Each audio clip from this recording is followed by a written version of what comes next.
Assalamualaikum warahmatullahi wabarakatuh.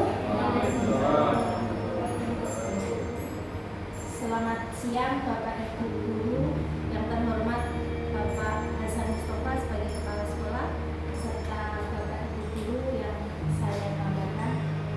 Dalam kesempatan ini saya akan mensosialisasikan apa yang saya dapatkan selama saya menjalani pendidikan guru penggerak.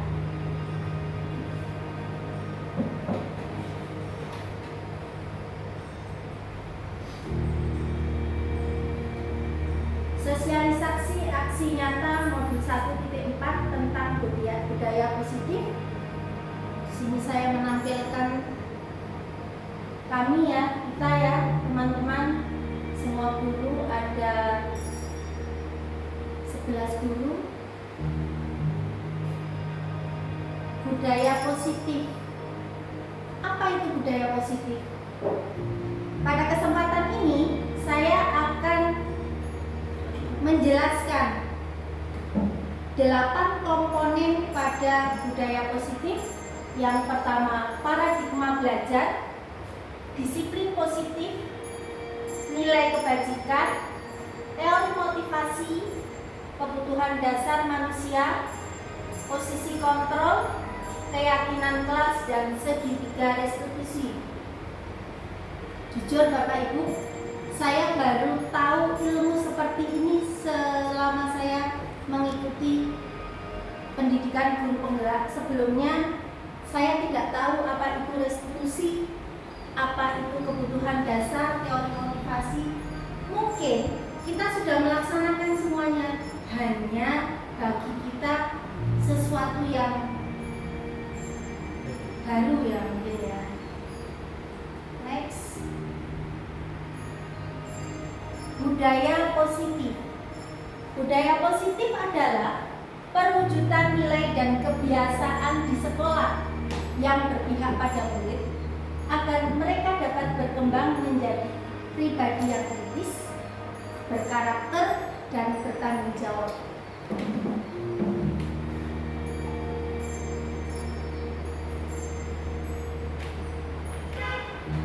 Paradigma belajar.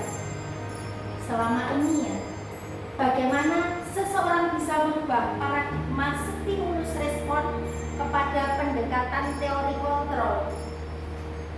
Menurut Stephen R. Covey menyatakan bahwa bila kita ingin membuat kemajuan perlahan, sedikit-sedikit ubahlah sikap dan perilaku kita. Jadi perilaku kita yang kita ubah. Namun, bila kita ingin memperbaiki cara-cara utama kita, maka kita perlu mengubah kerangka acuan kita. Ubahlah bagaimana Anda melihat dunia ini, bagaimana Anda berpikir tentang manusia. Ubahlah paradigma Anda. Jadi kita harus merubah pemikiran, kita harus berubah tentang dunia pendidikan. Tadi dikatakan bahwa kembali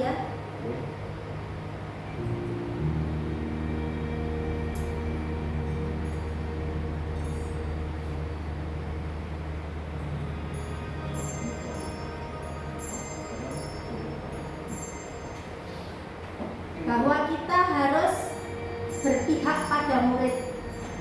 Bisa dikatakan murid itu segala-galanya bagi kita. Ini perbedaan antara stimulus respon dan teori kontrol. Pada stimulus respon, realitas itu sama, tetapi pada teori kontrol, kebutuhan kita itu ternyata berbeda. Jadi setiap murid, setiap guru itu punya kebutuhan yang berbeda-beda. Selanjutnya, semua orang melihat hal itu sama rata. Kita butuh apa itu sama, tetapi pada teori kontrol, setiap orang memiliki gambaran yang berbeda tentang pendidikan. Saya mungkin di kelas 6 berbeda dengan Pak Herman di kelas 4. Bagaimana penerapannya, bagaimana menggambarkannya. Selanjutnya kita mencoba mengubah agar berpandangan yang sama dengan kita. mungkin deh Bapak Kepala Sekolah menginginkan semua guru-guru itu mempunyai pandangan yang sama dengan jenengan. Tetapi pada teori kontrol kita hanya berusaha memahami pandangan orang lain tentang dunia. Jadi coba kita berusaha memahami pandangan setiap orang itu, bahwa kita punya pandangan yang berbeda, belum tentu sama satu dengan yang lain. Selanjutnya, perilaku buruk dilihat sebagai suatu kesalahan. Padahal sebenarnya menurut teori kontrol, semua perilaku itu mempunyai tujuan, baik itu perilaku yang baik maupun perilaku yang buruk. Di kelas saja, setiap hari tentu ada permasalahan setiap kelas. Misalnya, anak ini mencontek. Dari anak mencontek kan punya alasan, punya tujuan. Aku tadi malam nggak belajar biar nilaiku bagus, aku nyontek aja. Kan punya tujuan, punya alasan. Selanjutnya, orang lain bisa mengontrol saya. Di teori kontrol, hanya diri Anda sendiri yang bisa mengontrol dirinya dengan sendiri masing-masing. Selama ini, misalnya saja ya, pagi kita mau berangkat bekerja. Kalau misalnya saya bisa mengontrol diri saya, oh murid saya masuknya jam 6:30. Seharusnya kalau kita punya kesadaran diri, bisa mengontrol diri, sebelum 6:30 kita harus sudah berada di sekolah. Kan begitu deh Bapak Ibu. Selanjutnya, saya bisa mengontrol orang lain. Menurut teori kontrol, Anda tidak bisa mengontrol orang lain. Kembali ke tadi, hanya diri sendiri yang bisa mengontrol. Selanjutnya, pemaksaan. Pemaksaan ada pada saat rujukan gagal. Jadi misalnya saya membujuk dengan ayo ta, tolong ta. Si orang lain itu tidak mau dipaksa, tetap kita memaksa terus karena gagal itu tadi maunya mengikuti apa yang kita inginkan. Pada teori kontrol, kolaborasi dan konsensus menciptakan pilihan-pilihan baru. Jadi kita butuh kolaborasi, kita butuh bersama-sama untuk melakukan sesuatu. Tidak bisa kita melakukan sesuatu dengan berhasil karena diri kita sendiri. Yang terakhir, model berpikir menang atau kalah. Sedangkan teori kontrol, model berpikirnya menang-menang.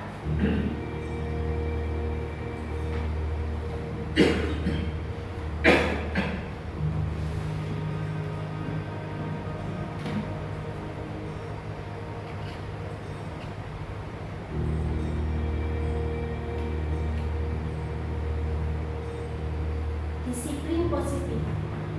Disiplin positif adalah pendekatan mendidik anak untuk mengkontrol diri dan pembentukan kepercayaan diri, sehingga melatih anak berpikir logis, bertanggung jawab, dan dapat mengembangkan perilaku positif di masa yang akan datang. Bukan misalnya anak ini melakukan kesalahan, kita sudah memberi solusi, kita sudah, kalau bahasa Jawanya, ngandani. Bukan hanya sekali dia berubah, tetapi dia punya kesadaran diri untuk melakukan itu di masa yang akan datang dan seterusnya. Gitu.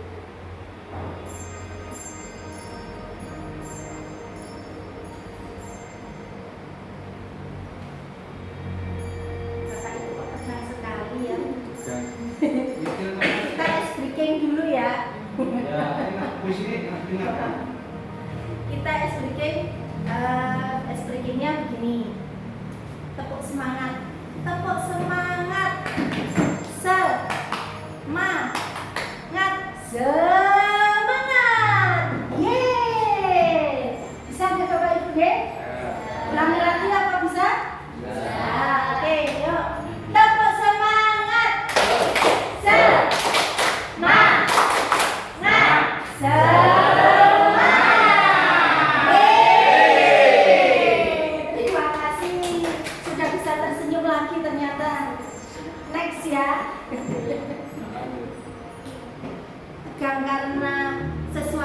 baru apa tegang karena kenapa ya?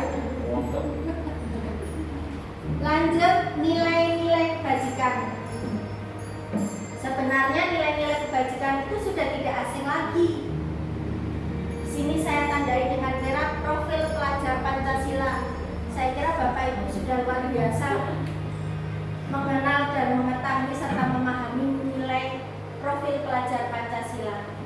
Nilai-nilai kebajikan adalah sifat positif manusia yang ingin dicapai setiap individu.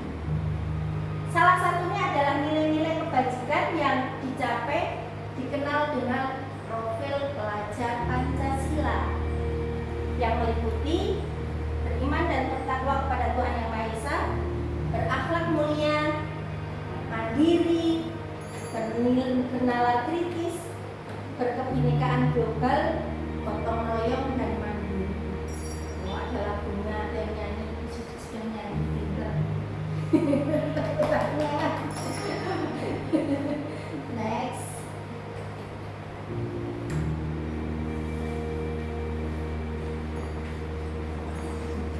Ini ada lagi namanya teori motivasi. Manusia melakukan sesuatu untuk mendapat apa yang diinginkan. Misalnya saja, Bu Untung ingin kelasnya ini bersih. Apa yang diinginkan? Apa yang diinginkan Bu Untung? Kalau ingin kelasnya bersih, apa yang dilakukan? Ya, Membersihkan.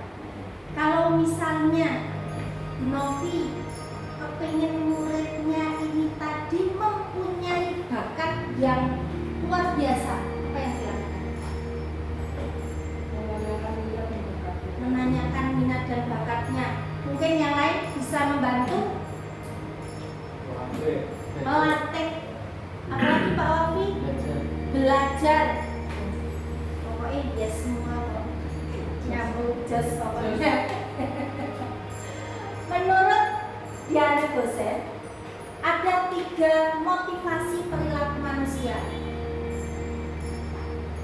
Nah, ini pokoknya ini. Yang pertama, motivasi untuk menghindari hukuman. Yang kedua, motivasi untuk mendapat imbalan. Sedangkan yang ketiga, motivasi untuk menghargai diri sendiri. Sehingga di sini akan muncul motivasi intrinsik.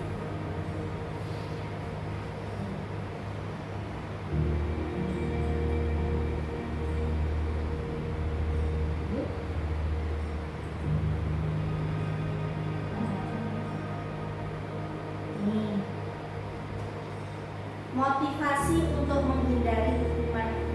Biasanya kata-katanya yang keluar, apa yang terjadi apabila saya tidak melakukannya? Kalau misalnya tidak ada apa-apa, mendingan tidak daripada saya kena hukuman. Kan seperti itu. Lah, mending saya duduk aja, mending saya diam saja. Orang tidak ada apa-apanya, nanti daripada kena hukuman. Sebenarnya mereka sedang menghindari permasalahan yang mungkin muncul dan berpengaruh secara fisik, psikologis, maupun tidak terpenuhinya kebutuhan mereka bila mereka tidak melakukan tindakan tersebut. Biasanya anak-anak gitu ya. Nanti kalau misalnya saya tidak mengerjakan PR, aku disuruh apa ya sama guru ya? Mending aku mengerjakan PR aja. Seperti itu yang terjadi ya. Takut dihukum tadi. Yang kedua, motivasi untuk mendapat imbalan. Pertanyaannya, apa yang akan saya dapatkan apabila saya melakukannya? Biasanya itu anak kecil kelas 1, 2, 3 itu yang sering sekali. Aku tak ngerjakan sudah, nanti aku pasti dikasih permen sama guru. Kan mendapat imbalan. Kadang sudah mengerjakan bilang, Bu, aku lulus enggak ya Bu? biasa sekali. Mereka melakukan tindakan untuk mendapat pujian dari orang lain yang menurut mereka itu penting. Mereka tidak melakukan sesuatu untuk mendapat hadiah, pengakuan, atau imbalan. Selanjutnya, motivasi untuk menghargai diri sendiri. Nah, sebenarnya ini yang ingin kita capai. Pertanyaannya, akan menjadi orang seperti apa apabila saya melakukannya? Ingin menjadi orang yang seperti apa apabila kita melakukannya? Saya biasanya menanyakan itu ke anak kelas 6. Kalian kepingin menjadi apa? Kalian kepingin menjadi seperti apa? Seandainya kalian ingin nilainya bagus, berarti harus apa? Belajar. Mereka melakukan sesuatu karena nilai-nilai yang mereka yakini dan hargai. Motivasi yang akan membuat seseorang memiliki disiplin positif. Karena motivasi berperilakunya bersifat internya atau kesadaran diri dalam diri masing-masing.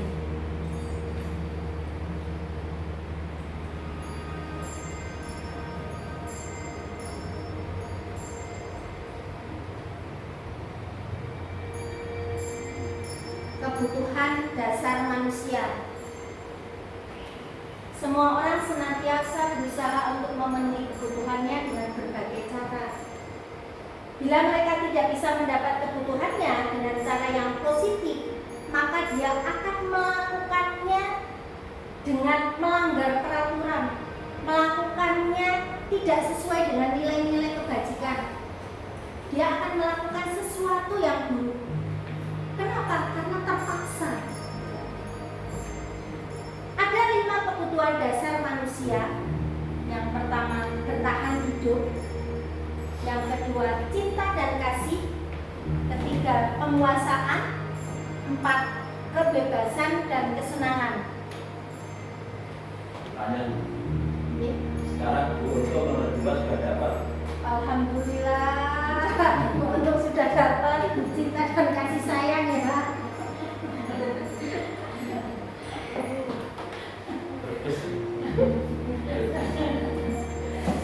Kebutuhan dasar manusia. Bertahan hidup biasanya bersifat fisiologis. Untuk bertahan hidup misalnya tentang kesehatan, rumah, makanan, dan kebutuhan akan perasaan aman. Yang kedua, cinta kasih. Kebutuhan untuk disayangi dan diterima, untuk menerima kasih sayang, dan merasa menjadi bagian dari suatu kelompok. Yang ketiga, penguasaan. Kebutuhan untuk dianggap berharga. Bila membuat perbedaan, bisa membuat pencapaian, kompetensi, diakui, dihormati, dan ingin menjadi pemimpin. Nanti ada contohnya. Selanjutnya, kebebasan. Anak-anak dengan kebutuhan kebebasan yang tinggi menginginkan pilihan.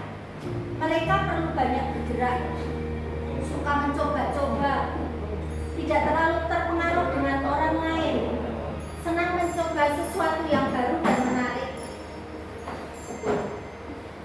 Yang terakhir, kesenangan. Kebutuhan untuk mencari kesenangan, bermain, tertawa. Mereka bisa berkonsentrasi tinggi saat mengerjakan sesuatu yang dia sayangi, dia senangi, dia inginkan tadi. Suka mengoleksi barang, suka bergurau, suka melucu, itu anak kecil, ya. Sekarang kebutuhan bertahan hidup. Bertahan hidup itu misalnya saja kita butuh makan. Setiap hari bagaimanapun caranya kita bekerja untuk mendapat makanan tadi. Cinta dan kasih sayang. Seperti Mbak Untung sudah dapat pasangan, sudah diterima, sudah disayangi,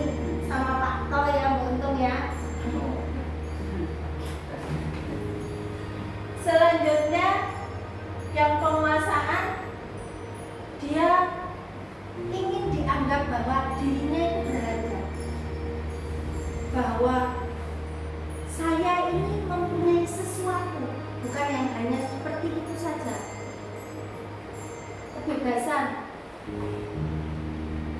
Setiap anak perlu bergerak, perlu mencoba sesuatu yang baru. Apalagi anak kecil di kelas, misalnya di kelas 1 itu banyak alat peraga edukatif ya Bu Suci ya. Nah, setiap hari mereka ada saja yang dipegang, dibuat mainan. Bagi mereka itu kesenangan. Dia senang, besok lagi aku mau nyoba yang itu. Kita main hari ini, kita main ini ya. Kan seperti itu. Ini ada contoh. Nah, menurut jenengan semua, ada satu kasusnya Doni mengambil bekal makanan temannya tanpa izin. Makan bersama, tiba-tiba dia mengambil bekal temannya. Akhirnya temannya kan pasti nangis. Oh, bekalku kurang, siapa yang mengambil? Nah, kadang tidak mengaku, dimakan dia sembunyi-sembunyi. Ini ada 5 kasus. Nanti jawabannya bertahan hidup, penguasaan, kasih sayang, kesenangan apa kebebasan. Coba. Yang pertama, jawaban Doni ketika ditanya sama Bu Ambar. Karena saya lapar, orang tua saya tidak membawakan bekal makan siang. Berarti kebutuhan yang mana? Pokoknya percaya kita. Yang kedua, Doni menjawab karena iseng saja. Dia menikmati ekspresi wajah temannya yang kesal karena diambil makanannya, dan menurut dia ekspresi teman-temannya itu lucu. Dia senang lihat teman-temannya itu yang kesal tadi. Sudah temannya kesal, malah bagi dia itu lucu. Ih, ngamuk ya. Yang mana? Menurut jenengan? Dia menikmati ekspresi teman-temannya yang sedang kesal. Menurut dia ekspresi teman-temannya itu lucu, berarti sesuatu ya? Ya Pak. Yang tadi itu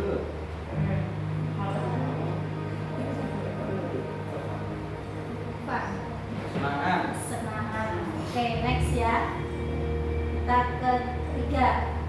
Doni menjawab bahwa alasan mengambil bekal temannya karena dia merasa senang dengan temannya yang memperhatikan dia. Dia senang temannya memperhatikan dia.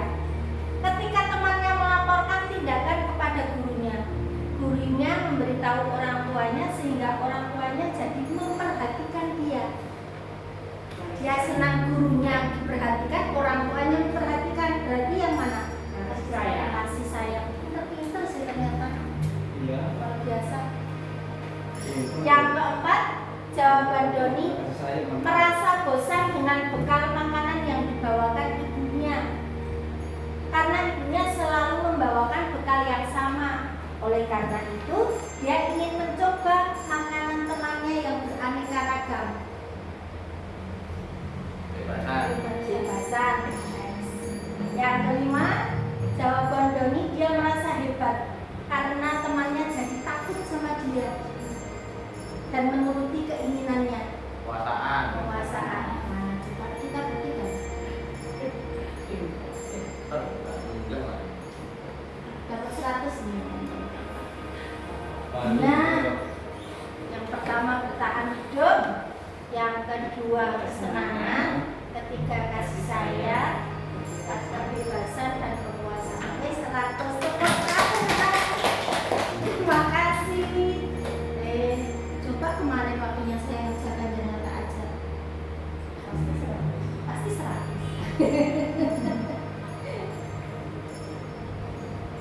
Banyak sekali. Lagunya untuk jangan biar tidur pagi. Keyakinan kelas. Selama ini yang kita kenal namanya bukan keyakinan kelas, tapi peraturan kelas. Pertanyaannya, mengapa keyakinan kelas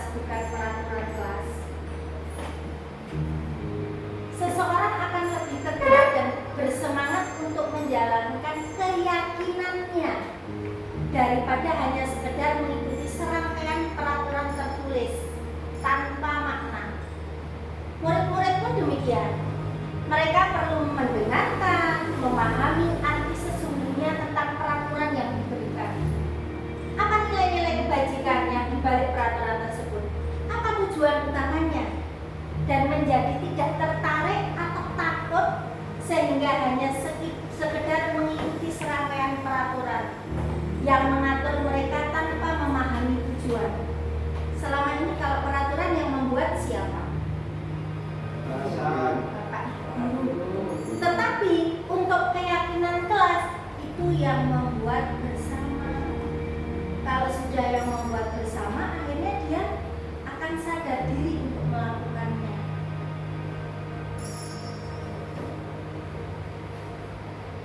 Nah, keyakinan kelas itu lebih rinci dan konkret. Pernyataan keyakinan kelas itu dibuat dalam bentuk positif. Jadi tidak ada kata tidak boleh, jangan, itu kan negatif ya. Jadi ini bentuknya positif. Keyakinan kelas sebaiknya dapat diterapkan di lingkungan.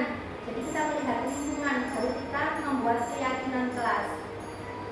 Semua warga kelas ikut berkontribusi dalam pembuatan keyakinan kelas lewat kegiatan curah pendapat. Jadi kita membuat curah pendapat dulu. Biasanya kalau di kelas itu saya kasih post-it lembaran itu, anak-anak menuliskan apa keyakinan kelas yang kalian inginkan. Setelah itu baru dikumpulkan jadi satu, dirangkum, jadilah keyakinan kelas.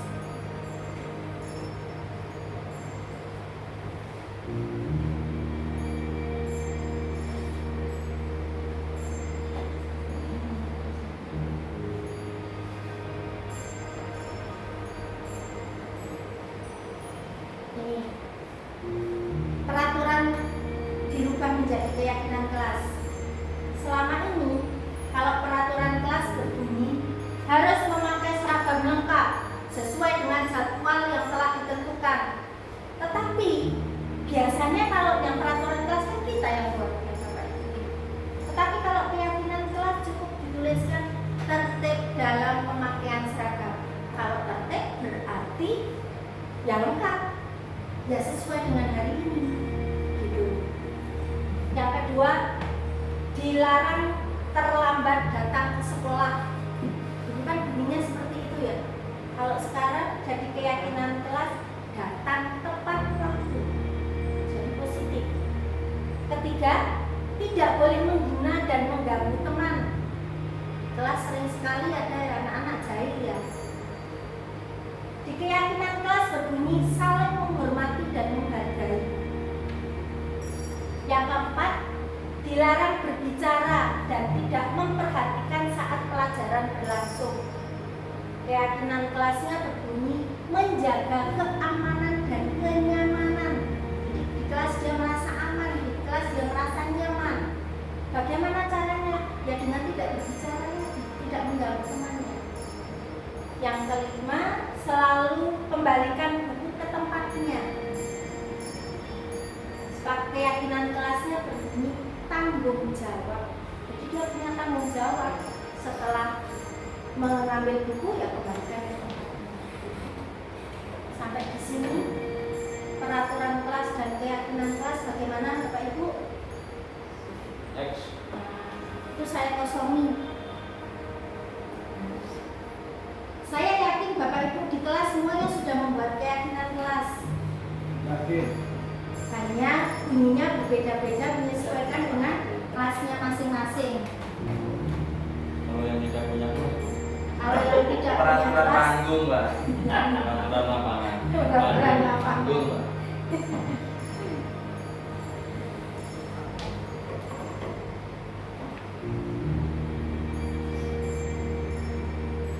posisi kontrol. Nah, ini adalah ini. Menurut Diana dosen mengemukakan bahwa guru perlu meninjau kembali penerapan disiplin di kelas. Apakah telah efektif? Apakah berpusat memerdekakan dan memandirikan murid, bagaimana dan mengapa yang sudah terjadi di kelas kita masing-masing. Menurut dosen berkesimpulan ada 5 teori kontrol yang diterapkan seorang guru. Ada posisi penghukum, posisi pembuat rasa bersalah, posisi teman, posisi pemantau, dan posisi manajer. Ini dalam satu kasus ya. Jadi kalau misalnya di kelas ada kasus, bagaimana kita menanggapi? Biasanya kita kan bertanya. Nah, nada tanyanya antara posisi satu dengan yang lain itu berbeda. Nanti jenengan sudah menerapkan yang mana selama ini.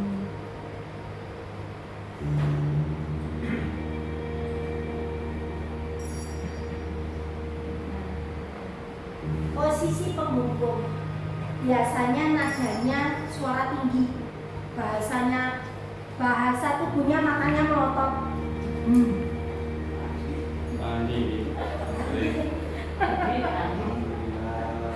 Tangannya sambil menunjuk-nunjuk menghadap.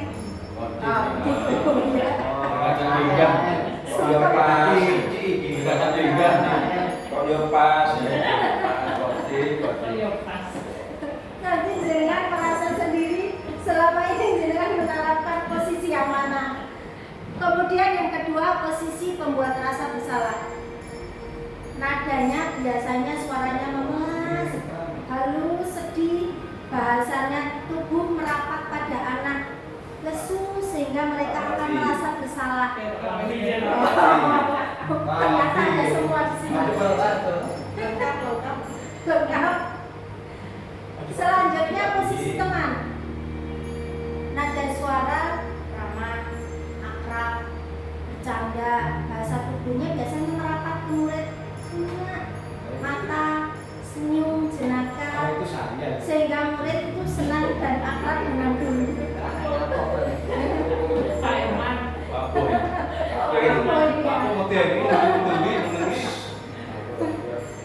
Yang keempat, posisi pemantau. Nada suaranya ramah, akrab, dan bercanda. Bahasa tubuhnya merapat pada murid, mata senyum, jenaka, sehingga murid merasa akrab dan nyaman. Tidak di murid aja, di luar murid juga. Jadi ada merapat ke paling muridnya. Selanjutnya yang terakhir, posisi manajer. Bu Novi. Nada suara tulus, bahasa tubuhnya tidak kaku, mendekat ke murid sehingga murid akan bertanggung jawab untuk mencari jalan keluar permasalahan, tentu dengan bimbingan guru. Nah, ini siapa ini?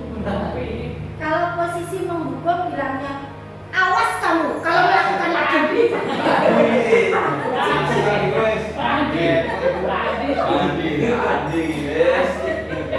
Tangan malam rek.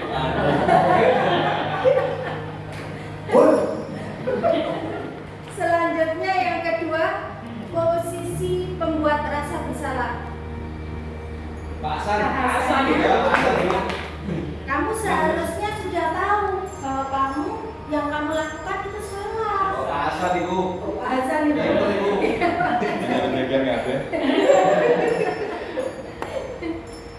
Posisi yang ketiga, posisi teman. Nah, siapa ini? Ayo lakukan demi guru. Ibu kan memang Posisi. Saya sama guru. Posisi. Lengkap ternyata di sini. Yang keempat, posisi pemantau. Kamu untung. Apa peraturannya? Kamu paham kan peraturan yang ada di kelas? Beda. Beda ini. Oh iya. Beda ini. Yang terakhir, posisi manajer. Apa yang telah kamu lakukan dan bagaimana cara memperbaiki? Jadi anak diajak bagaimana cara memperbaiki kesalahan yang telah dilakukan tadi.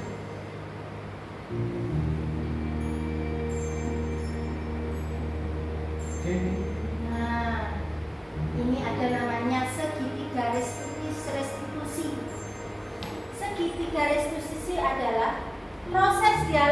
dijalankan guru dengan menciptakan kondisi murid untuk memperbaiki kesalahannya dengan mengajarkan murid mencari solusi permasalahan sehingga menghasilkan murid yang mandiri dan bertanggung jawab. Biasanya ini pada posisi manajer, guru menanamkan nilai-nilai kebajikan agar tumbuh dan berkembang menjadi kebiasaan positif dan membentuk karakter murid. Ada 3 langkah dalam segitiga restitusi. Yang pertama, menstabilkan identitas. Yang kedua, validasi tindakan yang salah. Dan yang ketiga, menanyakan keyakinan. Nah, diharapkan kita bisa menerapkan segitiga restitusi ini.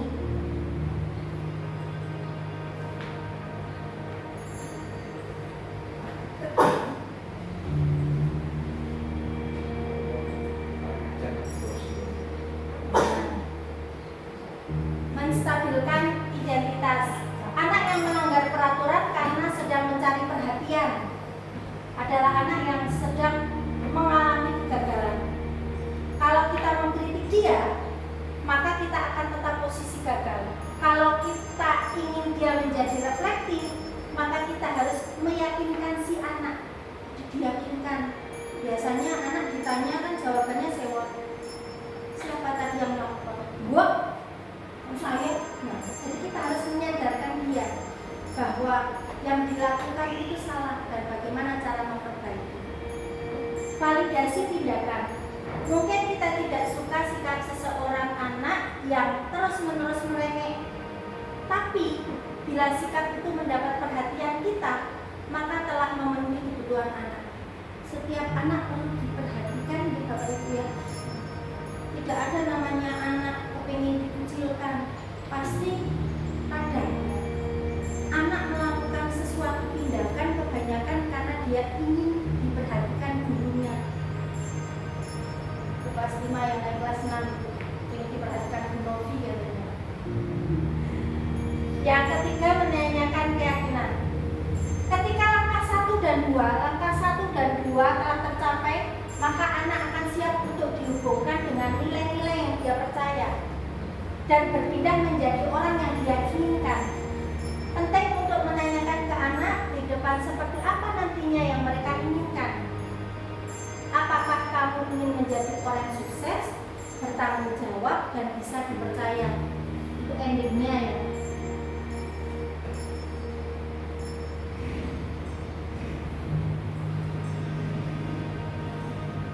Ini dalam segitiga restitusi itu ada beberapa pertanyaan.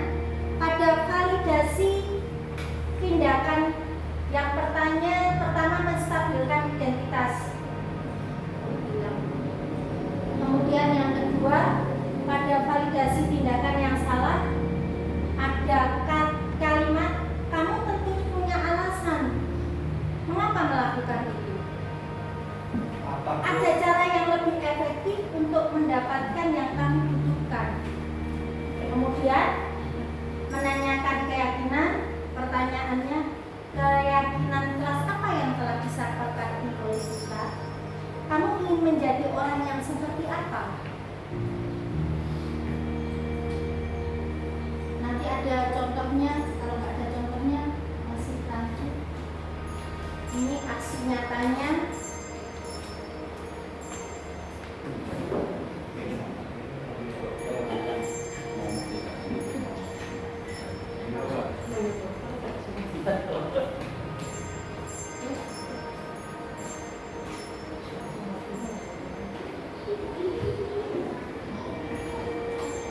Ini kegiatan pada awal pembelajaran, anak-anak saya ajak berkunjung ke perpustakaan sekolah.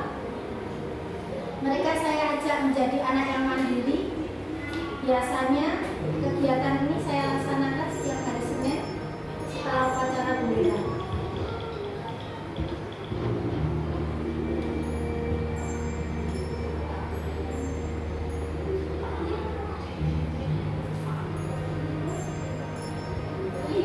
Mereka bebas duduk dimanapun, dengan posisi apapun silakan.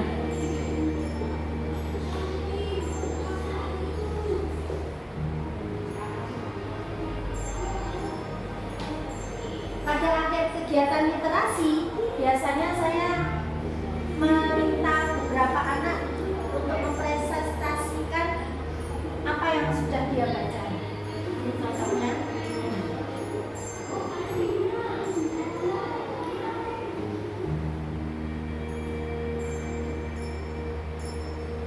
Kegiatan selanjutnya,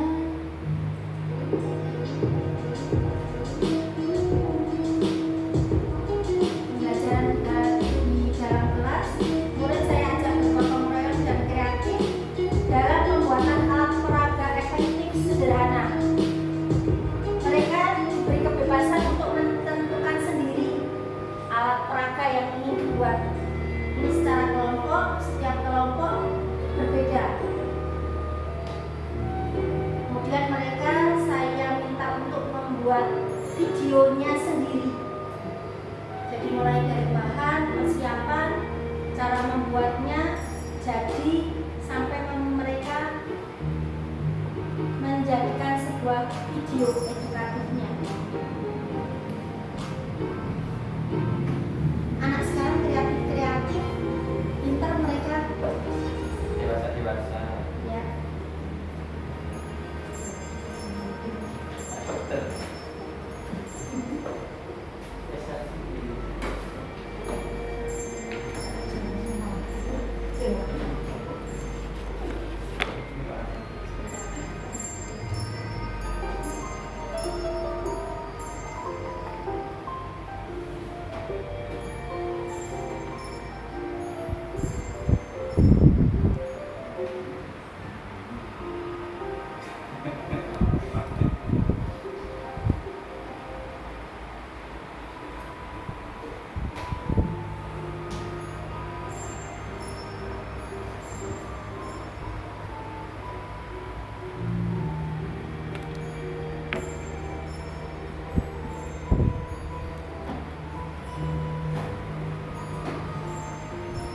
Setelah mereka menggambar, diwarnai, kemudian digunting,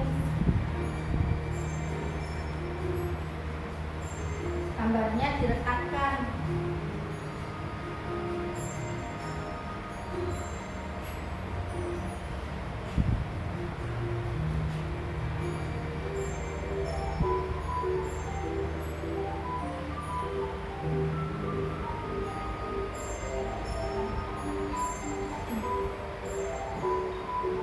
Nah, tempel plastik ke kaleng menggunakan lakban, jadi dah selesai. Oh, cara kerjanya: ke kerongkongan, ke lambung, ke usus, melewati usus besar, kemudian ke alis. Nah, itu pembelajaran di dalam kelas. Selanjutnya,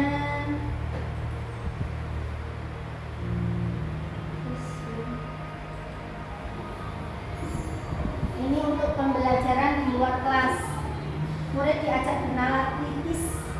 Mereka saya ajak bercocok tanam tentang tumbuhan generatif, mulai dari persiapan media tanam, penanaman hingga perawatan. Mereka menentukan sendiri tanaman apa yang akan mereka tanam. Ini proses persiapannya sama Ustadz Wafi ya, waktu itu yang membantu dia. Ustadz Wafi, terima kasih. Ini pada saat mereka harus menanamnya,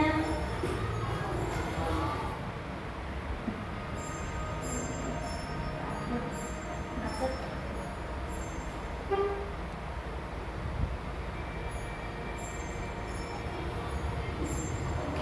Ini kok gak disyuting? Itu Benny Pak. Itu Benny Pak. Ini pengenalan Hasan ya, Pak. Pak Hasan. Kami mama ayo.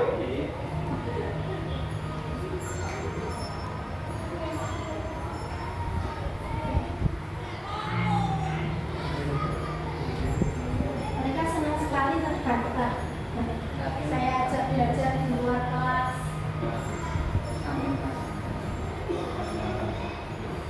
Tanamannya sekarang sudah tinggi, hampir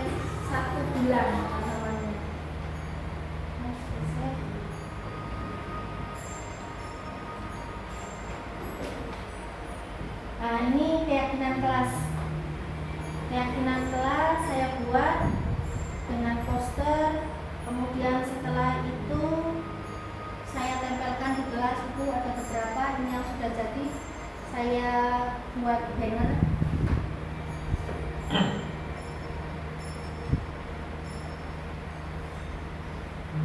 Ini langkah segitiga restitusi.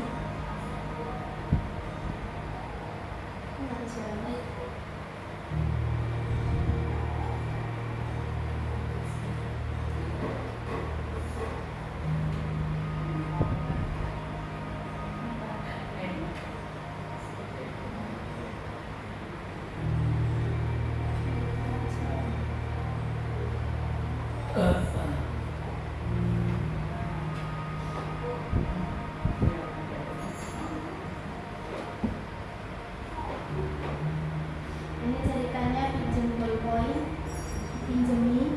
Setelah itu temannya minta lagi karena dia kesal belum selesai mengerjakan dilempar, kemudian pecah. Temannya nangis akhirnya.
Sudah selesai. Terima kasih. Saya punya SPK-nya begini. Untuk konsentrasi, saya biasanya sama anak-anak SPK-nya pagi, siang, malam. Mereka senang sekali. Kalau pagi begini, kalau siang tepuk sekali, kalau malam tepuknya 2 kali. Jangan butuh konsentrasi. Jadi saya bilang pagi, siang, malam. Pagi, siang, malam. Konsentrasi. Yang salah nyanyi. Yang salah nyanyi. Lagi. Sudah, konsentrasi. Malam, pagi. Salah. Salah dulu. Nyanyi. Bebek salah Lagi ya. Ya. Oh, sudah ini. Pagi, malam, pagi, siang, malam, pagi, malam. Terima kasih. Ternyata semuanya masih konsentrasi.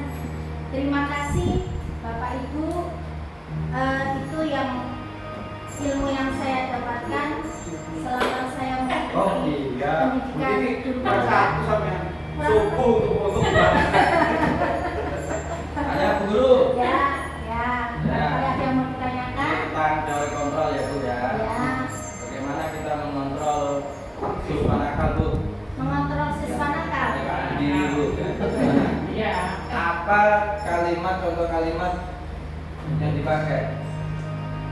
Contohnya setelah kalus. Lewat dulu ya. Kira-kira bagaimana Bu Guru? Kira-kira bagaimana Ya. kita bisa menerapkan segitiga restitusi. Jadi posisi kita sebagai manajer. Oh, manajer ya? Bu? Bukan kamu tadi ngapain? Bukan seperti itu. Kalimatnya gimana Bu kalau manajer itu Bu? Manajer ini kan ada 3. Ya. Apa murid-murid yang seneng di sini ya? Ya jadi kok ngamuk, kok murid guru.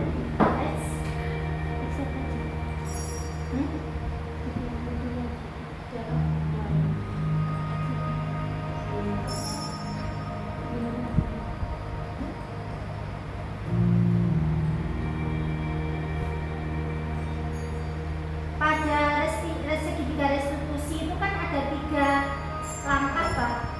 Iya. Nah, langkah pertama ini ya.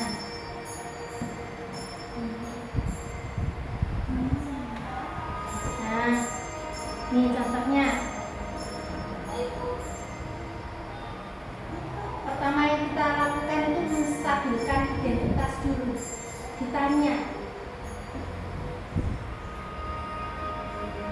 sebenarnya apa yang terjadi? Gitu. Setelah itu baru kita tanyakan. Nih, jelaskan. Udah mau tanya Bu. Kemudian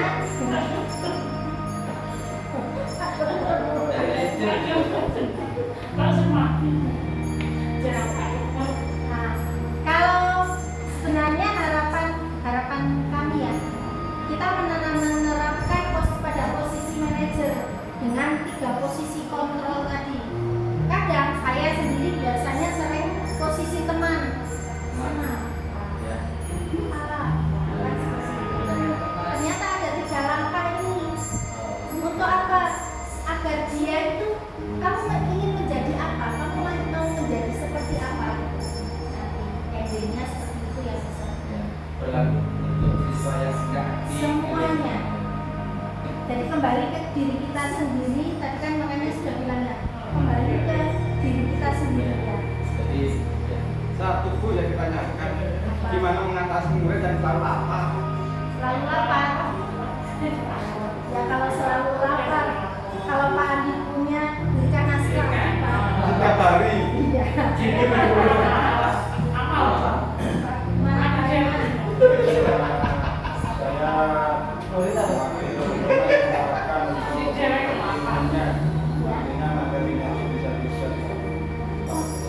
Nanti saya kalau harapan saya ya, kita semua bisa melaksanakan ini. Bukan saya sok bisa karena saya sudah di depan.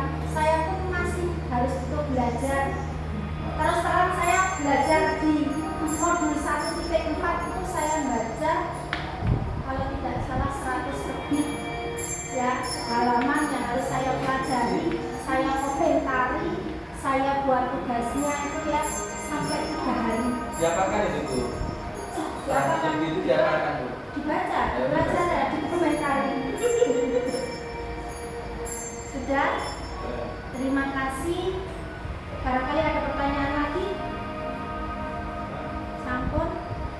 Enggak ada lagi. Gua mau perlu apa tapi Ya, terima kasih atas waktunya. Semoga ilmu yang saya sampaikan ini bermanfaat untuk kita